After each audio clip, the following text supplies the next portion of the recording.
मतलबी लोग दूसरों को सलाह तो देते हैं और खुद उस मार्ग पर नहीं चलते।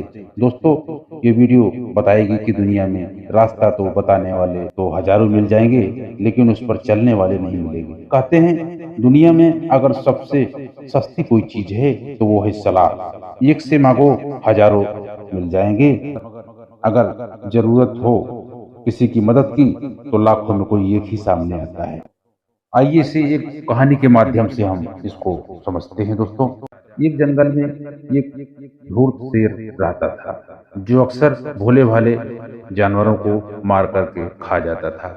उस जंगल में हिरन, सांभर, खरगोश, नीलगाय, लकड़बग्घा, ये सब जानवर थे जिनको वो अक्सर मार के खाया जाता था।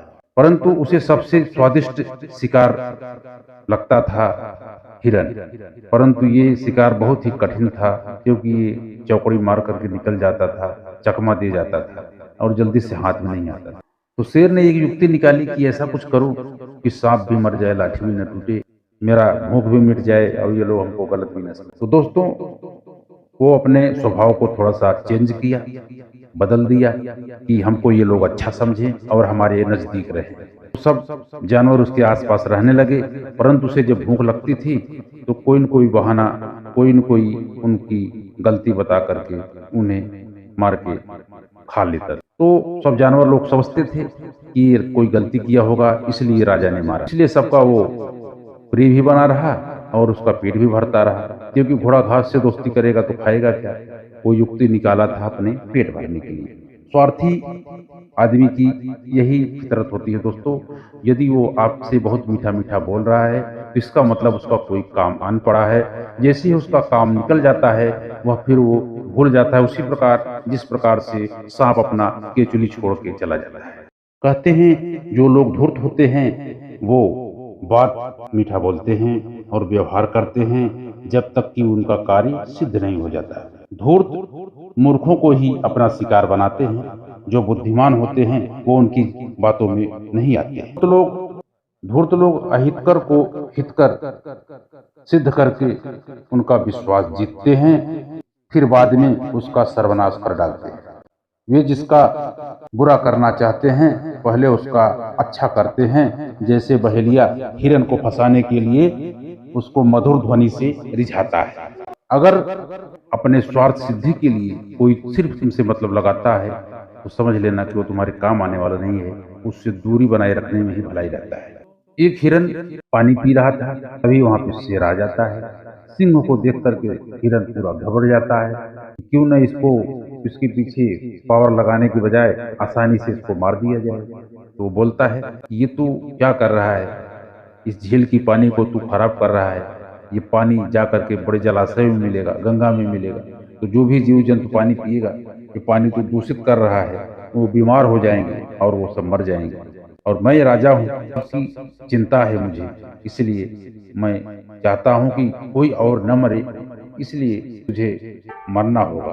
तब वह हिरन समझ गया उसकी चाल को, और कहते हैं ना, बलवान मारे और चिल्लाने भी न दे, वो हाल हो जाती है। मित्रों, अपने से यदि बलवान कोई शत्रु हो तो उससे बचने का यही उपाय है कि वहां पर विनम्र हो जाओ और उसकी प्रशंसा करके अपनी जान बचाओ। तो वो हिरन बोला, महाराज, हमारे पानी पीने से जल दूषित हो जाएगा और लोग मर जाएंगे जो जीव जंतु हैं, परंतु आप हमको खाओगे तो आप भी तो मर जाओगे, क्योंकि हमारे अंदर तकलीफ है। तो बोला, ऐसा कोई बात नहीं, तू मेरी चिंता मत कर, तू अपनी सोच।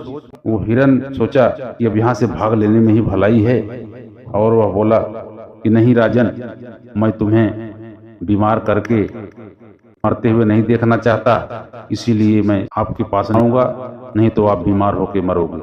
फिर वहां से दोस्तों वो बहुत ही चतुराई से गुलाचे मारकर भाग गया। शेर के दो सहायक थे, वो गधे का शिकार किए।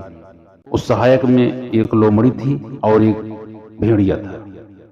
तो शेर ने भेड़िए को मांस का बंटवारा करने के लिए कहा, तो भेड़िए ने 3 बराबर भागों में बांट दिया। जो यह जंगल के राजा शेर को नागवार लगा और वह एक मुक्का मारा जोर से, और उसका सर फट गया और तुरंत वहीं पर जो गीदड़ था मर गया। गीदड़ मर गया। उसके बाद फिर शेर ने उसको कहा बंटवारा करने के लिए लोमड़ी को। तो लोमड़ी ने क्या किया कि पूरा मांस उठा करके शेर के सामने रख दिया। शेर बड़ा प्रसन्न हुआ।